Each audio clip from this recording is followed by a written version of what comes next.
Cagayan, ayan, pababa na kami sa to-go na barko, ayan.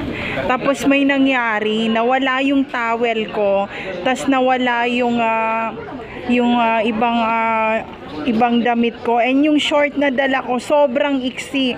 So nagpajama na lang Nagpajama na lang ako palabas ng barko. Hindi ako nagjo-joke ha, kasi sabi ng mga viewers ko, dramang-drama sila sa mga kadramahan ko. Hindi ako nagdadrama, sa totoo lang. So ito lang yung available na na damit na meron ako sa lagayan. Hindi po ako nagdadrama. Hindi ako nagdadrama talaga. So nagsombrero ako, ganyan.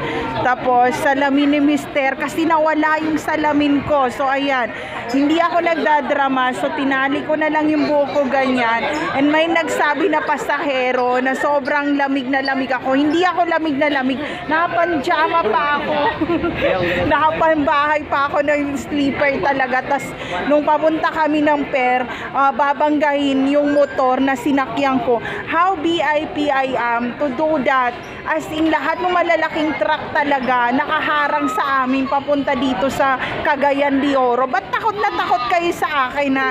So ayun, nagsombrero ako, mainit sa labas. So nakapajama ako. Wag niyo na akong tanungin ba't ako nakapajama. At least hindi ako nakahubad, diba?